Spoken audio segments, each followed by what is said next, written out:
In the top stories, St. Kitts and Nevis shines at the UNESCO 5th World Congress of Biosphere Reserves. Suspected cholera cases climb in Port-au-Prince, Haiti, and Trump and Hegseth address top U.S. generals. Hello and welcome to the ZIZ Midday Newscast. Today is Tuesday, September 30th, 2025. I'm Jason Davis.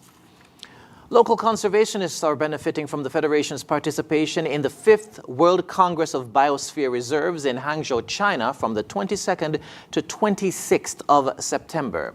The Congress brought together global leaders, experts, and shareholders to advance the conservation and sustainable development of biosphere reserves accredited by UNESCO's Man and the Biosphere Program, or MAB. The Federation operates one such MAB at the St. Mary's Biosphere Reserve in accredited since 2011.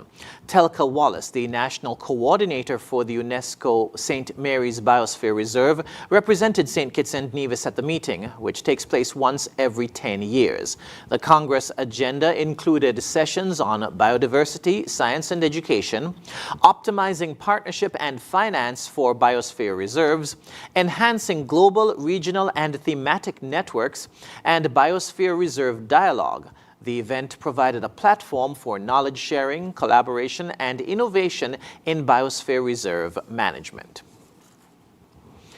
President of the Nevis Island Assembly, the Honorable Michelle Slack-Clark, has accepted a nomination to serve on the Commonwealth Parliamentary Association executive body as one of 3 representatives for the Caribbean, the Americas, and the Atlantic region. The announcement was made during a sitting of the Nevis Island Assembly on September 25. Her appointment comes ahead of the 68th Commonwealth Parliamentary Conference, which will be hosted by the Parliament of Barbados and the CPA Barbados branch in Bridgetown from October 5 to 12. The conference, themed The Commonwealth, a Global Partner, will feature the CPA General Assembly, CPC workshops, meetings of the CPA Executive Committee, and several specialized forums, including the 41st CPA Small Branches Conference and the 9th Commonwealth Women Parliamentarians, or CWP, Conference. According to a statement, the Commonwealth Parliamentary Association continues to play a vital role in promoting parliamentary democracy and good governance across its member states. Through conferences, workshops, online courses, and publications, the CPA says it works to strengthen parliamentary practice and uphold the highest values and principles of the Commonwealth. Mrs. Slack-Clark's appointment is expected to enhance Nevis's visibility within the Commonwealth while strengthening the region's voice on the global stage. In other news, the police have charged a man from Christchurch for gun-related offenses. On September 25, officers of the Special Services Unit of the Royal St. Christopher and Nevis Police Force and the Joint Security Operations Tactical Team executed a search warrant on the premises of Joel Brown of Christchurch, St. Kitts on suspicion of possession of controlled drugs, arms, and ammunition.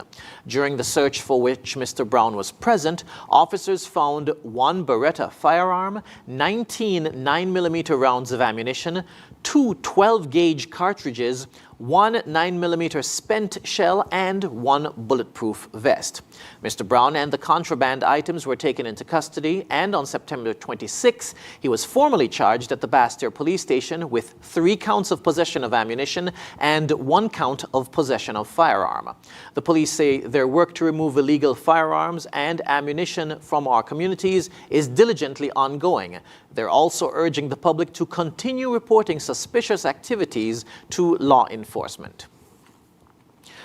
Moving now to news on the regional scene. Health officials in Haiti are reporting a sharp increase in suspected cholera cases in the capital, raising fresh concerns just days before schools reopen.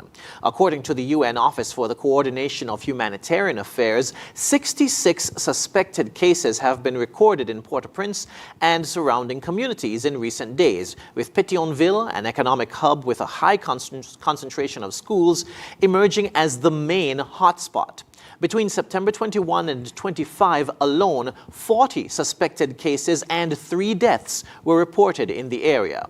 Young adults who account for most of the recent cases are believed to be driving the spread across Pétionville, Delmas, Tabarra, and Carrefour.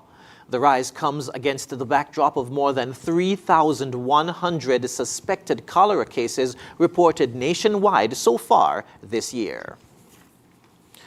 Internationally, U.S. President Donald Trump and Defense Secretary Pete Hegseth today addressed American military top brass in person for an unusual event at a base near Washington, D.C.